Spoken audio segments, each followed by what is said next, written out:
Hello friends, I am doctor Vikas. Arogyam wellness clinic Nashik से आपका स्वागत करता हूं। आज हम एक बात करेंगे एक बीमारी के बारे में जिसका नाम है कॉन्ड्रोमलेशिया पटेला। इसमें क्या होता है, इसको हम रनर्स नी भी बोलते हैं। जो लोग ज़्यादा दौड़ते हैं या फिर ज़्यादा उनका एक्सर्शन वाला वर्क होता है जिसमें नीज पर ज़्यादा प्रेशर पड़ता है, उन केसेस में ये एक पेनफुल डिसऑर्डर है जिसमें घुटने के आगे की पोर्शन में पेन होता है। मैं आपको दिखा देता हूँ कि इस पोर्शन में आपको पेन होगा, ये घुटना, इसमें फ्रंट वाले एरिया में पेन आपको होगा।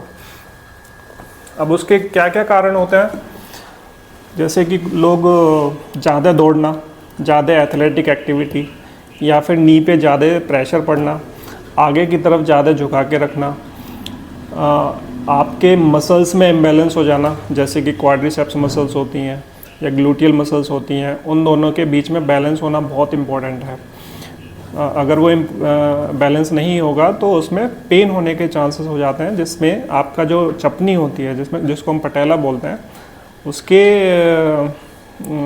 उसके इधर उधर हो जाने की वजह से या फिर उसके हल्के से मूव हो जाने की वजह से उसके पीछे जो एक कार्टिलेज होता है उसके घिसने के चांस होते हैं, जिसकी वजह से पेन होता है।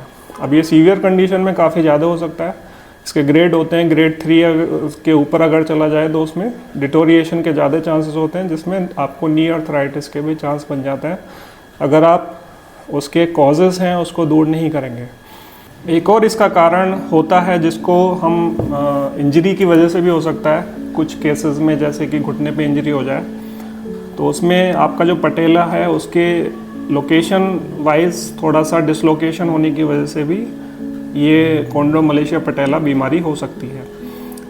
एज रिलेटेड भी होते हैं जिसमें डीजनरेशन है, मान लो आपका कैल्शियम की कमी, विटामिन डी की कमी, या फिर ओवरवेट, या फिर एक्सरसाइज ना करने की वजह से अगर आर्थराइटिस के चांसेस बन रहे हैं तो उस केसेस में भी देखा गया है कि कार्टिलेज आपके घिसने के चांस हो जाते हैं, जिसकी वजह से कॉन्ड्रोमलेशिया पटेला के होने के चांस हो जाते हैं। जनरली यंग एज में अगर हम बात करें तो इसमें आपका जो सबसे बड़ा कारण है होने का वो ओवर यूज़ है। ज़्यादा यूज़ होने की वजह से जनरली देखा जाता है कि एथलेटिक एक्टिविटी करने के बाद में, या फिर कोई बैडमिंटन है, फुटबॉल है, या फिर आपका साइकिलिंग है, या फिर दौड़ना है, अगर हम ज़्यादा उसको करते हैं, प्लस हमारा जो दूसरी मसल्स हैं जिसकी स्ट्रेंथनिंग की रिक्वायरमेंट है वो अगर हमारी पूरी नहीं होती है तो फिर चांसेस बन जाते हैं कि हमें ये बीमारी या फिर सिम्टमेटिकली आपको पेन होने शुरू हो जाए आपके घुटने के आगे वाले एरिया में। अब हम इसके सिम्टम्स के बारे में बात करेंगे। सिम्टम्स में जनरली पेन होता है, मेनली पेन भी स्पेशली आपके जो घुटना है उसके फ्रंट साइड में ही होगा। स्टिफनेस हो सकती है। स्टिफनेस मतलब आपका जो घुटना है वो टाइट हो जाएगा, फ्रंट से टाइटनेस आपको ज़्यादा फील होगा। ग्राइंडिंग सेंसेशन हो सकते हैं, जैसे कि जब भी आप घुटना मोड़ेंगे तो उसमें आपको एक सेंसेशन फील होगा जिसमें आपको लगेगा कि ये जो हड्डियां हैं वो आपस में मिल रही हैं, और आपको वाइब्रेशन टाइप का भी फील हो सकता है। स्वेलिंग हो सकता है, सूजन हो सकता है, क्योंकि इंजर्ड पार्ट है आपका घुटने के पीछे जो कार्टिलेज है वो घिसने की वजह से आपको इंजरीज हो सकती हैं, जिसकी वजह से इन्फ्लामेशन हो सकती है, और इन्फ्लामेशन की वजह से आपको स्वेलिंग हो सकती है।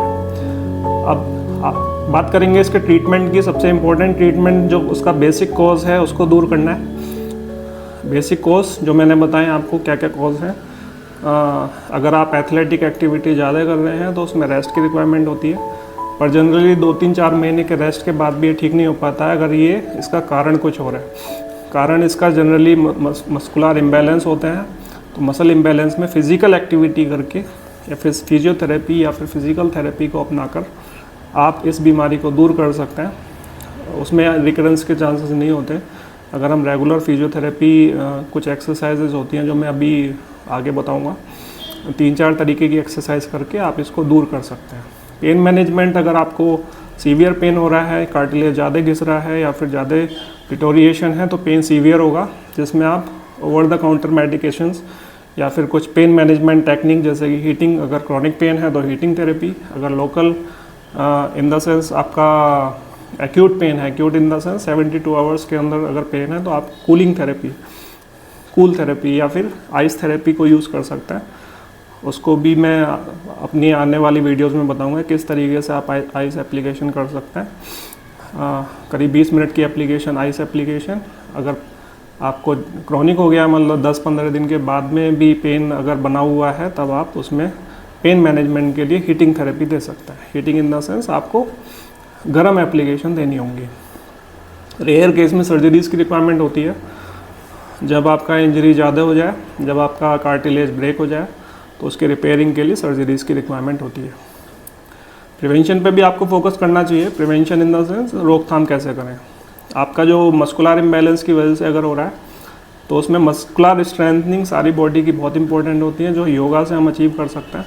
योगा अगर आप जनरली रेगुलर करें और सारे आसनास करें, तो उसमें आपको काफ़ी फ़ायदे मिल सकते हैं, जिसमें कि ओवरऑल बॉडी का जो भी पोस्चर वाइज या फिर जो भी एरर्स आपके एक्टिविटीज़ में हैं, या फिर दौड़ने में जो एरर्स अगर बाई चांस होते हैं, या फिर किसी पर्टिकुलर एक्सरसाइज को आप इतना कर लेते हैं कि उसमें एक्सर्शन की वजह से प्रॉब्लम हो जाती है, तो उस केस में आप इसको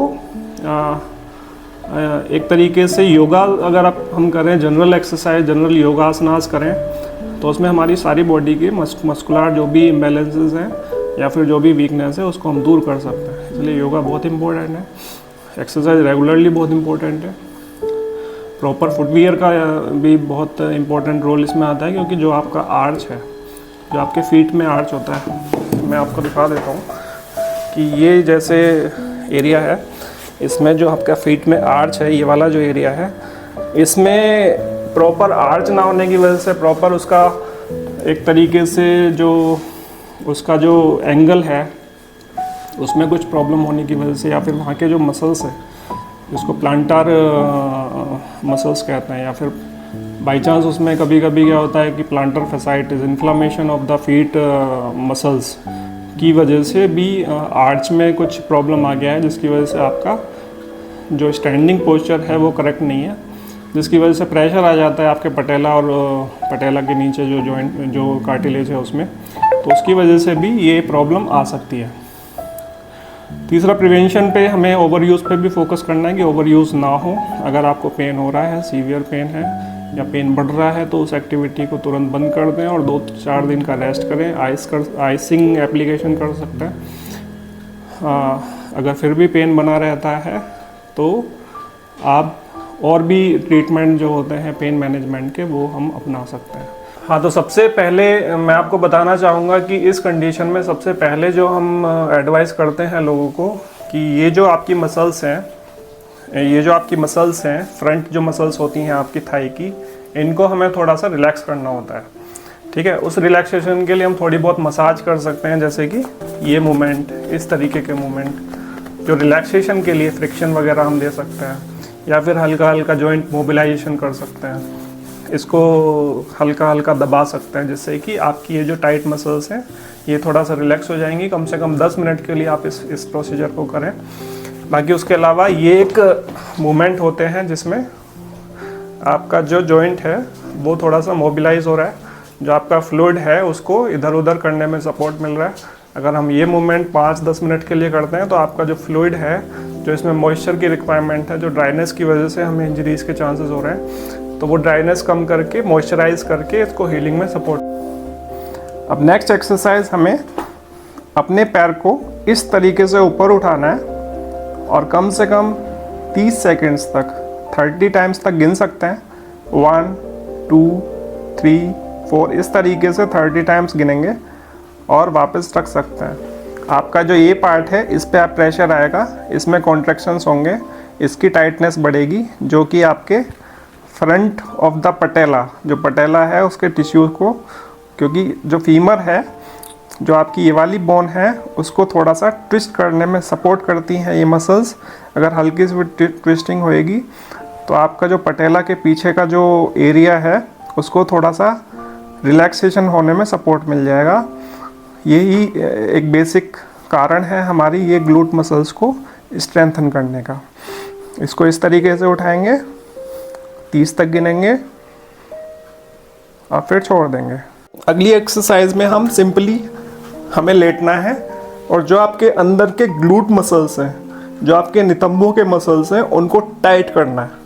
फिर 10 सेकंड तक कम से कम होल्ड करना है और फिर छोड़ देना है। इसी तरीके से 3-4 बार की रिपीटेशन करेंगे। 10-10 सेकंड को ग्लूट मसल्स को होल्ड करेंगे, टाइट करेंगे, पूरा खींचेंगे अंदर और फिर 10 सेकंड तक गिनेंगे उसको और फिर उसके बाद में छोड़ देंगे। इस तरीके से 3-4 राउंड इस एक्सरसाइज के किए जा सकते हैं। अब एक लास्ट एक्सरसाइज मैं बता रहा हूँ जिसमें आप इस तरीके से पोजीशन बनाएंगे, स्टैंड मतलब खड़े होएंगे सीधे। उसके बाद में हल्का सा घुटनों को आगे की तरफ मोड़ते हुए अंदर की तरफ हिप्स को थोड़ा सा आगे की तरफ मोड़ेंगे इस तरीके से, और पीछे की जो मसल्स है, ग्लूट मसल्स है, उनको टाइट करेंगे पूरा जितना हो सकता है और 10 से 20 तक गिनेंगे जितना हो सके। 3 राउंड इसको भी करना है, थोड़ा सा घुटनों को मोड़ना है, आगे झुकना है और ग्लूट को टाइट करना है पूरा का पूरा और 10 से 20 सेकंड तक इसको होल्ड करना है इस पोजीशन को।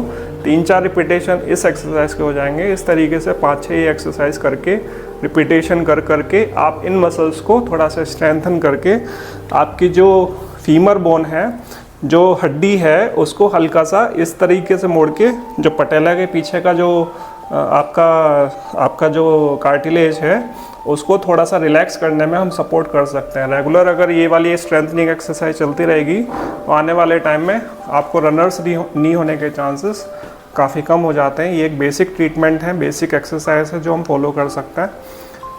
तो आज के लिए बस इतना ही। मैं धन्यवाद देना चाहूँगा आप सभी का। Thank you.